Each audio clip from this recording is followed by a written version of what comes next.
Hello बच्चों, कैसे हैं आप लोग। स्वागत है आपका आपके यूट्यूब चैनल के इजी मैथ्स में। आज हम लोग क्लास 10th का चैप्टर नंबर 6 ट्रायंगल्स करेंगे। ये इंट्रोडक्शन वीडियो है, इसमें हम लोग सभी बेसिक कॉन्सेप्ट के बारे में समझेंगे जो इस चैप्टर के लिए जरूरी है। ये बहुत इंपॉर्टेंट चैप्टर है, इसके बहुत सारे क्वेश्चन आपके एग्जाम में आते हैं और बच्चों के चैप्टर बहुत टफ लगता है। तो आइए इसको बहुत ही आसान तरीके से सीखते हैं। तो चलिए बिना समय बर्बाद किए आज की क्लास शुरू करते हैं।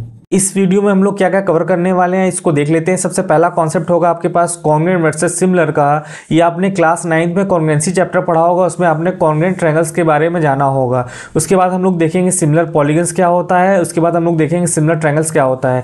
इस चैप्टर में एक थ्योरम है बहुत इंपॉर्टेंट है, वो यूज होने वाली है, उसका नाम है थेल्स थ्योरम। उसके बारे में भी हम लोग समझेंगे और उसका कन्वर्स भी देखेंगे। ये दोनों चीज़ें हम लोग देखेंगे। उसके बाद हम लोग देखेंगे सिमिलरिटी जो है वो किन किन क्राइटेरियन से हम लोग उसको प्रूव कर सकते हैं। तो हमारे पास 3 क्राइटेरियन होंगे, ट्रिपल ए, SAS और ट्रिपल एस। इस पूरी वीडियो में हम लोग इन सभी कॉन्सेप्ट को अच्छे से समझेंगे। चलिए शुरू करते हैं। आइए हम लोग कॉन्ग्रुएंट और सिमिलर में डिफरेंस देख लेते हैं। आपने क्लास 9 में कॉन्ग्रुएंसी चैप्टर पढ़ा होगा और आज इसे क्लास 10th में बताने की आवश्यकता क्यों पड़ रही है, इस चीज़ को समझ लेते हैं। देखिए कॉन्ग्रुएंसी और सिमिलरिटी ये जो दो टर्म है ये बहुत ही मिलते जुलते हैं, बहुत ही छोटा सा डिफरेंस है और इन दोनों में बहुत ही समानता है। अगर आपको कॉन्ग्रुएंसी अच्छी समझ में आती है तो सिमिलरिटी बहुत ही आपको आसान लगने वाली है। बस थोड़ा सा डिफरेंस है, ऐसा नहीं कि कॉन्ग्रुएंसी और सिमिलरिटी दोनों सेम चीज़ है। तो इसको समझते हैं इसकी डेफिनेशन से। देखिए कॉन्ग्रुएंट होता क्या चीज़ है, इसकी डेफिनेशन समझ लेते हैं। डेफिनेशन दिया गया है कि two figures are said to be congruent if they have the same shape and the same size. इसका मतलब ये है कि आप जो भी फिगर्स की बात कर रहे हो उनका जो शेप हो सेम हो। तो इसको जरा एग्जांपल की मदद समझ लेते हैं। देखिए आपके सामने 2 सर्कल दे रखे हुए हैं, अब दोनों सर्कुलर हैं। अब आप ये नहीं ले सकते कि एक सर्कल ले लीजिए और एक रेक्टेंगल ले लीजिए, तो ये ऐसा नहीं हो सकता। बोला है ना उसने, सेम शेप होना चाहिए। मतलब अगर ये सर्कल है तो दूसरा वाला भी क्या हो, सर्कल हो। अगर ये रेक्टेंगल है तो दूसरा वाला भी क्या हो, रेक्टेंगल हो। ठीक है, अब बात आ गई साइज की। साइज क्या है, साइज का मतलब ये है कि दोनों फिगर की जो डायमेंशन हो वो सेम हो। इसका मतलब ये है कि अगर सर्कल की रेडियस अगर ये 5 सेंटीमीटर है तो इस वाले सर्कल की रेडियस भी कितनी होनी चाहिए, 5 सेंटीमीटर होनी चाहिए। तभी आप बोलेंगे कि ये सेम शेप में है और सेम साइज में है। यही चीज हम लोग ट्रायंगल में भी समझ सकते हैं। अगर आपके पास 2 ट्रायंगल हो तो दोनों ट्रायंगलों को कॉन्ग्रुएंट कहा जा सकता है, क्योंकि पहली बात तो ट्रायंगुलर शेप के हैं और इनका हमको साइज चेक करना है। तो साइज कैसे पता लगेगा, ट्रायंगल्स में क्या होती है, डायमेंशंस होती है और एंगल्स होते हैं। अगर दोनों ट्रायंगल्स की सभी जो साइड्स और सभी एंगल्स आपके इक्वल होंगे तो हम लोग कहेंगे कि दोनों ट्रायंगल्स क्या हैं, कॉन्ग्रुएंट है। आइए हम लोग शिफ्ट करते हैं। सिमिलरिटी कॉन्सेप्ट में दिया गया है two figures having the same shape and not necessarily the same size are called similar figures. ऐसे 2 फिगर्स जिनके शेप सेम हो पर साइज के बारे में डेफिनेट नहीं, हम नहीं कह सकते कि साइज सेम हो या नहीं हो, तो हम लोग बोल सकते हैं ऐसे 2 फिगर्स क्या होंगे, सिमिलर होंगे। मतलब इसमें ये है सिमिलरिटी कॉन्सेप्ट में कि शेप बराबर होना चाहिए, साइज छोटा बड़ा हो सकता है, उससे कोई फर्क पड़ने वाला नहीं है। तो देखिए आपके सामने 2 ट्रायंगल दे रखे हैं, एक छोटा ट्रायंगल है और एक बड़ा ट्रायंगल है। ये दोनों ट्रायंगल्स क्या है, सिमिलर हैं। तो ऐसे 2 ट्रायंगल्स जो छोटे बड़े हों उन्हें हम लोग सिमिलर ट्रायंगल्स कह सकते हैं। तो आपको एक बात समझ में आई होगी कि कॉन्ग्रुएंसी और सिमिलरिटी में एक छोटा सा डिफरेंस ये है कि कॉन्ग्रुएंसी में हम लोग शेप और साइज दोनों की बातें करते हैं और सिमिलरिटी में हम लोग सिर्फ शेप की बात करेंगे, साइज की बात नहीं करेंगे। आइए इससे रिलेटेड हम लोग कुछ एग्जांपल देख लेते हैं और इस कॉन्सेप्ट को अच्छे से समझते हैं। तो आपके सामने देखिए कुछ फिगर्स दे रखे हैं। इसमें देखिए 2 ताजमहल की फोटोज हैं और इसमें 2 सर्कल्स हैं और इसमें 2 देखिए 2 आपके NCERT की बुक्स हैं, मैंने ली हुई है। देखिए मैंने रेक्टेंगुलर शेप की ली हुई है। ऊपर देखिए 2 आपके पास ताजमहल की पेंटिंग है, एक छोटी और एक बड़ी है। इसका मतलब ये जो 2 फिगर्स हैं ये भी रेक्टेंगुलर शेप के हैं, इनकी डायमेंशन जो है सेम नहीं है पर ये शेप दोनों के सेम है। तो ऐसे 2 फिगर्स को हम लोग सिमिलर फिगर्स बोल देंगे। ठीक है, नीचे देखिए NCERT की आपकी क्लास 10th की बुक है, एक छोटे शेप में है और एक बड़े शेप में है। तो ऐसे 2 फिगर्स को भी हम लोग क्या बोलेंगे, सिमिलर फिगर्स हैं। देखिए आपके सामने 2 सर्कल्स दे रखे हुए हैं, जो दोनों शेप हैं वो सर्कुलर शेप के हैं पर रेडियाई दोनों की डिफरेंट है। तो ऐसे फिगर्स को भी हम लोग क्या बोल देंगे, सिमिलर। बस आपको ये देखना है कि जो फिगर हो उसका शेप जो हो वो सेम हो, साइज आपका डिफरेंट हो सकता है। मुझे उम्मीद है कि आप लोगों को सिमिलरिटी कॉन्सेप्ट समझ में आ गया होगा। आइए हम लोग उसके नेक्स्ट कॉन्सेप्ट को देख लेते हैं। आइए हम लोग सिमिलर पॉलीगन्स को कॉन्सेप्ट देख लेते हैं। इसमें डेफिनेशन ये है कि 2 polygons of the same numbers of sides are similar if. इसमें 2 कंडीशन दे रखी है कि all the corresponding angles are equal and all the corresponding sides are in the same ratio और प्रोपोर्शन। देखिए आपकी जो क्लास 10th के कोर्स में है वो सिर्फ ट्रायंगल्स ही है, लेकिन हमें और भी चीज़ों को समझना होगा कि ये जो सिमिलरिटी कॉन्सेप्ट है वो किसी भी फिगर में हो सकता है। तो आइए इसको हम लोग रेक्टेंगल शेप में समझ लेते हैं। हमारे पास 2 रेक्टेंगल हैं, एक रेक्टेंगल है आपके पास ABCD और दूसरा रेक्टेंगल है आपके पास PQRS। हमने दो रेक्टेंगल इसको देख लेते हैं और समझ लेते हैं सिमिलरिटी कॉन्सेप्ट इसमें भी लग सकता है। ठीक है, तो हम मान लेते हैं कि AB हमारे पास 8 सेंटीमीटर है और इसका जो ब्रेथ है वो है 4 सेंटीमीटर, और हमारे पास जो PQRS है उसमें लेंथ आपको 4 दे रखी है और जिसकी ब्रेथ दे रखी है वो 2 सेंटीमीटर दे रखी है। तो देखिए इसका पहला कॉन्सेप्ट क्या है, all the corresponding angles are equal. इसके करेस्पॉन्डिंग एंगल क्या हो, इक्वल हो। देखिए इसके चारों एंगल जो होंगे वो 90 डिग्री के होंगे और सिमिलरली इसके भी चारों एंगल्स क्या होंगे, 90 डिग्री के होंगे। इसका मतलब इसके करस्पॉन्डिंग एंगल्स तो क्या हैं, सभी इक्वल हैं। अब दूसरी चीज़ क्या चेक करनी रहती है कि all the corresponding sides are in the same ratio. तो उसकी हम लोग लेंथ का रेशियो चेक कर लेते हैं, ब्रेथ का रेशियो चेक कर लेते हैं। देखिए अगर हम लोग PQ/AB कराएं तो देखिए आपके पास क्या आएगा, 4/8 जो आपका आएगा 1/2। ऐसे हम लोग इसके ब्रेथ का रेशियो चेक कराएं तो हम लोग चेक कराने जा रहे हैं QR/BC, तो ये हो जाएगा 2/4। ये भी कितना आ रहा है, 1/2। देखिए आपका जो रेशियो आ रहा है वो भी क्या आ रहा है, इक्वल आ रहा है। अगर ये दोनों कंडीशन सेटिस्फाई कर रहा है तो ऐसे फिगर्स को हम लोग बोल देंगे ये सिमिलर पॉलीगन्स है। आइए हम लोग नेक्स्ट कॉन्सेप्ट देख लेते हैं। अभी मैंने आपको बताया था क्लास 10th के कोर्स में आपका ट्रायंगल्स है, तो आइए हम लोग ट्रायंगल से स्टार्ट करते हैं। आपकी डेफिनेशन वही है, जहां पर आपने पॉलीगन्स पढ़ा था वहां पर आपको सिर्फ ट्रायंगल्स लगाना है। तो दिया गया है two triangles are said to be similar if corresponding angles are equal and corresponding sides are proportional. देखिए आपके सामने दो ट्रायंगल दे रखे हैं, तो इसको मैं मान लेता हूँ ये हमारे पास ट्रायंगल ABC है और ये वाला ट्रायंगल हमारे पास है PQR। दो ट्रायंगल सिमिलर कब कहे जाएंगे, दो ट्रायंगल सिमिलर तभी कहे जाएंगे जब ये दोनों कंडीशन को सेटिस्फाई कर रहा होगा। पहली कंडीशन क्या है, करस्पॉन्डिंग एंगल्स आर इक्वल होने चाहिए। इसका मतलब ये है कि अगर angle A equal angle P के इक्वल हो, एंगल B जो है वो एंगल Q के इक्वल हो और एंगल C जो है वो एंगल R के इक्वल हो, ये होना चाहिए। एंड दूसरी कंडीशन क्या है, करस्पॉन्डिंग साइड्स आर प्रोपोर्शनल। उनकी जो करस्पॉन्डिंग साइड्स हो उनका रेशियो सेम होना चाहिए, प्रोपोर्शनल होना चाहिए। तो जरा AB की करस्पॉन्डिंग साइड्स क्या है, PQ है। इसका मतलब ये है कि AB/PQ इक्वल BC के करस्पॉन्डिंग क्या है, QR है, तो BC/QR। AC के करस्पॉन्डिंग क्या है, PR है, तो AC/PR।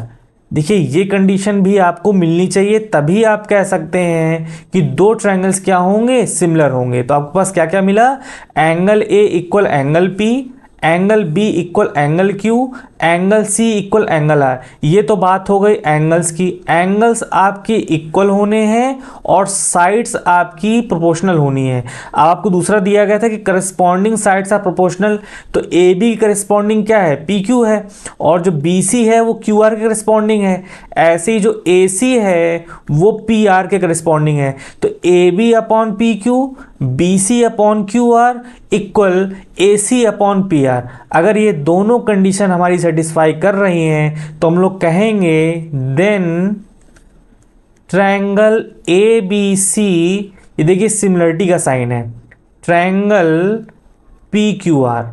अगर आपके करस्पॉन्डिंग एंगल इक्वल हैं और करस्पॉन्डिंग साइड्स आपके प्रोपोर्शनल हैं तो आप कहेंगे कि triangle ABC similar to triangle PQR। इसको हम लोग ऐसे पढ़ते हैं, triangle ABC similar to triangle PQR। एक बहुत ही ध्यान देने वाली बात ये भी है कि जो triangle ABC similar to triangle PQR लिखा है, इसका लिखने का एक तरीका होता है। आप जानते हैं इस फिगर में एंगल A जो है एंगल P के करस्पॉन्डिंग था, एंगल B जो है एंगल Q के करस्पॉन्डिंग है और एंगल C जो है वो एंगल R के करस्पॉन्डिंग है।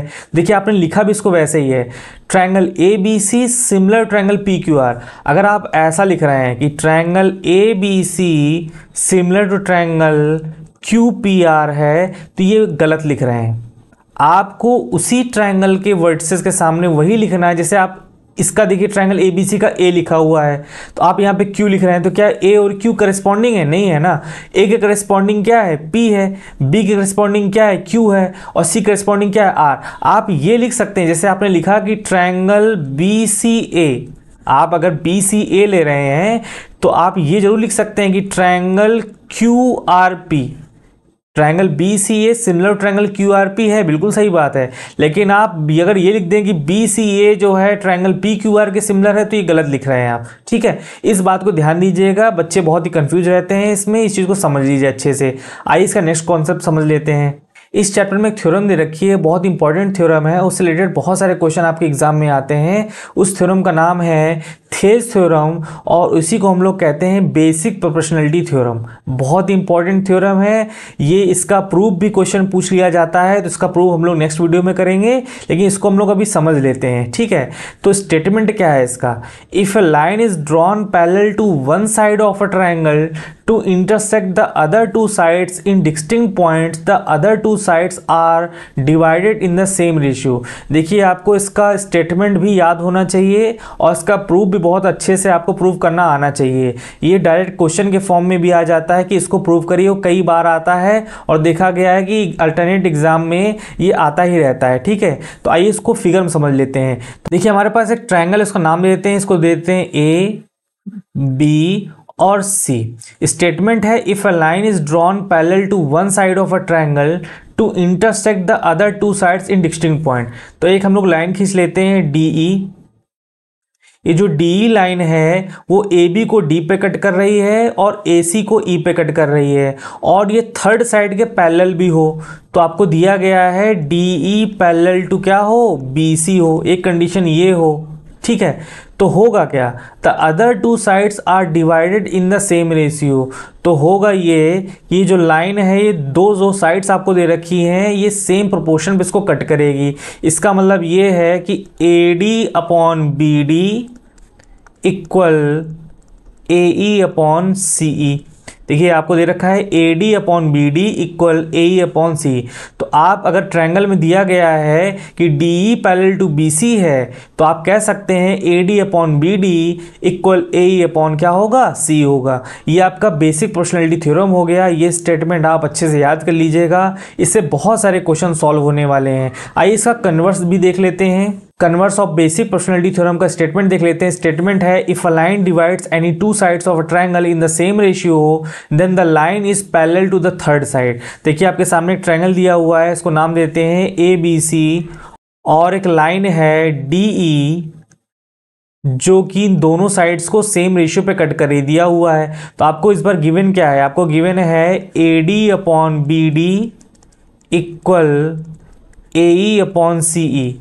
ये चीज़ क्या है, आपको गिवन दिया हुआ है, ठीक है। तो होगा क्या, देन ये तभी होगा जब डी पैरेलल टू क्या होगा, बी सी होगा। ये आपका बेसिक प्रोपोर्शनलिटी थ्योरम का कन्वर्स है। स्टेटमेंट था if a line divides any two sides of triangle in the same ratio then the line is parallel to the third side. अगर आपका A D upon B D equal A upon C given है, तो हम लोग कह सकते हैं कि डी पैरेलल टू क्या होगा, बी सी होगा। आइए हम लोग देख लेते हैं कि दो ट्रायंगल्स को हम लोग सिमिलर कैसे दिखाएंगे। आप जानते हैं कि ट्रायंगल्स में तीन साइड्स और तीन एंगल्स होते हैं। अगर हम लोग सभी साइड्स को प्रोपोर्शनल और सभी एंगल्स को हम लोग इक्वल दिखाएंगे तो बहुत टाइम लगने वाला है। तो हमारे पास कुछ ऐसे क्राइटेरियन हैं जिनके बेस पे हम लोग कह सकते हैं कि दोनों ट्रायंगल सिमिलर होंगे। तो देखिए हमारे पास तीन क्राइटेरियन दे रखे हैं। पहला क्राइटेरियन है ट्रिपल ए सिमिलरिटी क्राइटेरियन, दूसरा है ट्रिपल एस सिमिलरिटी क्राइटेरियन, तीसरा है एस एस सिमिलरिटी क्राइटेरियन।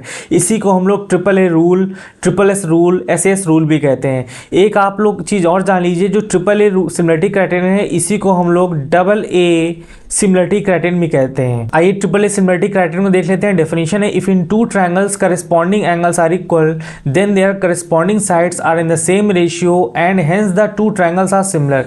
देखिए हमारे पास दो ट्रायंगल्स दे रखे हैं ए बी सी, इसको हम लोग फिगर में समझ लें तो ज़्यादा अच्छे से रहेगा। एक ट्रायंगल हमारे पास है पी क्यू आर, तो दिया गया है कि if in two triangle corresponding angles are equal.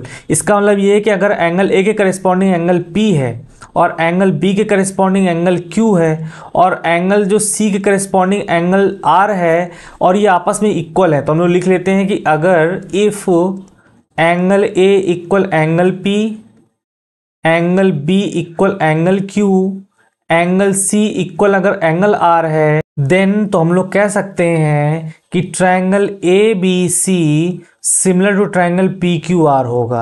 अगर आपके सिर्फ करेस्पॉन्डिंग एंगल ही आपस में इक्वल हो जाए तो हम लोग बोल देंगे कि triangle A B C similar triangle P Q R के होगा। एक चीज हम लोग और समझ लेते हैं, जो ट्रिपल ए सिमिलरिटी क्राइटेरियन है इसी को हम लोग डबल ए रूल भी कहते हैं या डबल ए सिमिलरिटी क्राइटेरियन भी कहते हैं। ये कहते क्यों, इसे समझ लेते हैं। अगर देखिए एंगल ए और एंगल पी आपस में इक्वल हैं और एंगल बी और एंगल क्यू आपस में इक्वल हैं तो ऑटोमेटिक एंगल सी और एंगल आर जो है आपस में इक्वल हो जाएंगे। तो अगर आप दो ट्रायंगल्स में सिर्फ दो एंगल्स ही आप इक्वल दिखाई दे रहे हैं तो भी ये जो है ट्रायंगल सिमिलर हो जाएगा। इसीलिए इसको हम लोग ट्रिपल ए रूल या डबल ए रूल भी कहते हैं। आइए इसका नेक्स्ट क्राइटेरियन समझ लेते हैं।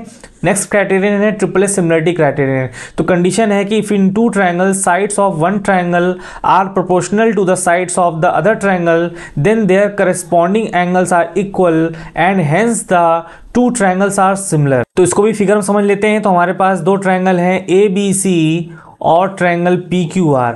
देखिए इसका नाम है ट्रिपल एस रूल, मतलब साइड साइड साइड रूल। ठीक है, इसमें क्या होता है कि इसमें दिया गया है if in two triangle sides of one triangle are proportional to the sides of the other triangle. अगर आपके पास कंडीशन दे रखी है कि A B upon P Q equal B C upon Q R equal A C upon P R, अगर ये दे रखा है तो हम लोग कह सकते हैं कि then triangle A B C similar to triangle क्या होगा, पी क्यू आर होगा।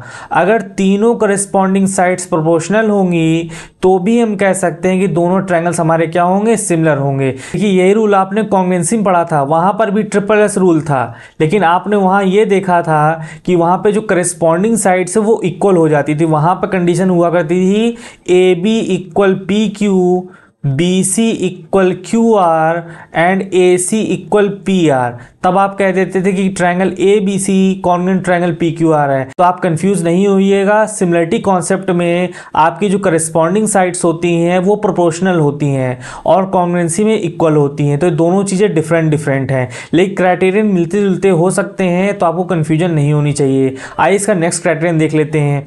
आइए हम लोग ऐसे सिमिलरिटी क्राइटेरियन देख लेते हैं। डेफिनेशन है, if one angle of a triangle is equal to one angle of the other triangle and the sides including these angles are proportional then the two triangles are similar. इसको भी हम लोग figure में समझ लेते हैं। तो हमारे पास दो ट्रायंगल हैं ए बी सी और एक ट्रायंगल है हमारे पास पी क्यू आर। देखिए इसमें एक खास बात दे रखी है, इसमें एक एंगल और आपको दो साइड लेनी है, लेकिन एंगल भी आपको कैसे लेना है, आपको अगर ये दो साइड्स ले रहे हैं तो आपको इसके बीच का एंगल्स लेना है। ठीक है, वैसे ही इसका भी ये दो साइड्स लेंगे और इसके बीच का भी एंगल लेंगे। ठीक है, तो आपको ऐसे लेना है। अगर आप कोई भी दो साइड दूसरी ले रहे हैं तो उसके बीच का एंगल लेना है। तो फिलहाल इस कंडीशन में हम लोग क्या लिख सकते हैं, if angle B equal angle Q, angle तो इक्वल होगा और साइड्स प्रोपोर्शनल यूज होंगी। तो A B upon P Q equal B C upon Q R. तो हम लोग कह सकते हैं कि triangle A B C similar to triangle क्या होगा, पी क्यू आर होगा। देखिए इसमें कंफ्यूज नहीं होइएगा। अगर आप एंगल ए लेके चल रहे होते, इसको भी देख लेते हैं, अगर angle A equal angle P होता तो आपको दो साइड कौन सी लेनी पड़ती है, A B upon P Q और A C upon P R. मतलब अगर आप ये वाला एंगल ले रहे हैं तो आपको ये साइड लेनी है, ये साइड लेनी है, मतलब एंगल आपका बीच में पड़ जाना चाहिए। ठीक है, तो भी आप कह सकते थे कि ट्रायंगल ए बी सी और triangle P Q are similar है। यही तीनों क्राइटेरियन है, इसी के ऊपर आपकी एक्सरसाइज बेस्ड है। बहुत ही आसान है, आपको बहुत आसानी समझ में आ गया होगा। आपके सामने कुछ पॉइंट दे रखे हैं, इन्हें हम लोग समझ लेते हैं। ये 1 मार्क वाले क्वेश्चन में आते हैं। तो पहला पॉइंट दे रखा हुआ है कि all congruent figures are similar but the similar figures need not be congruent. इसका मतलब ये है कि सभी कॉन्ग्रुएंट फिगर्स सिमिलर हो सकते हैं पर सभी सिमिलर फिगर्स कॉन्ग्रुएंट नहीं हो सकते, क्योंकि आप जानते हैं सिमिलर फिगर्स क्या होता है, एक छोटा भी हो सकता है, एक बड़ा भी हो सकता है। तो ये तो आपका सिमिलर होगा लेकिन कॉन्ग्रुएंट नहीं होगा। लेकिन अगर कोई दो फिगर्स सिमिलर हैं, मतलब बराबर वाले हैं, तो ये देखिए कॉन्ग्रुएंट भी है और सिमिलर भी हो सकता है। तो पहला वाला पॉइंट यही है कि all congruent figures are similar but the similar figures need not be congruent. दूसरा पॉइंट दे रखा है all circles are always always similar. सभी सर्कल जो होते हैं वो सिमिलर होते हैं, उनकी कोई भी रेडियाई हो। देख लेते हैं, अगर आपके पास एक सर्कल ये दे रखा है, एक सर्कल ये दे रखा है, तो देखिए जो इसकी रेडियस होगी वो चाहे छोटी हो चाहे बड़ी हो, वो हमेशा क्या होंगे, सिमिलर्स होंगे। तीसरा पॉइंट दे रखा है, all equilateral triangles are always similar. सभी इक्विलेटरल ट्रायंगल्स क्या होंगे, सिमिलर होंगे। क्यों सिमिलर होंगे, क्योंकि आप जानते हैं इक्विलेटरल ट्रायंगल्स की जो सभी एंगल्स होते हैं वो 60 डिग्री ईच होते हैं। सभी एंगल 60 डिग्री ईच हो गए तो इसमें ऑब्वियस सी बात है कि ट्रिपल ए रूल लग जाएगा, इसलिए लिखा हुआ है all equilateral triangles are always similar. इसका चौथा पॉइंट है, all squares are always similar. आप जानते हैं कि जो स्क्वायर्स होते हैं उनके सभी एंगल्स क्या होते हैं, 90 डिग्री होते हैं। इसका मतलब अगर इसके सभी एंगल्स इक्वल हैं तो हम लोग कह सकते हैं कि स्क्वायर्स कैसे होंगे, सिमिलर्स होंगे। इस वीडियो में हम लोगों ने सभी बेसिक कॉन्सेप्ट समझ लिए हैं एक्सरसाइज से रिलेटेड। अब हम लोग नेक्स्ट वीडियो में इसकी एक्सरसाइज सॉल्व करने वाले हैं। तो मिलते हैं नई क्लास में नई वीडियो के साथ। अगर आपको कंटेंट यूजफुल लग रहा है तो वीडियो को शेयर करिए और चैनल को सब्सक्राइब करिए। Thank you.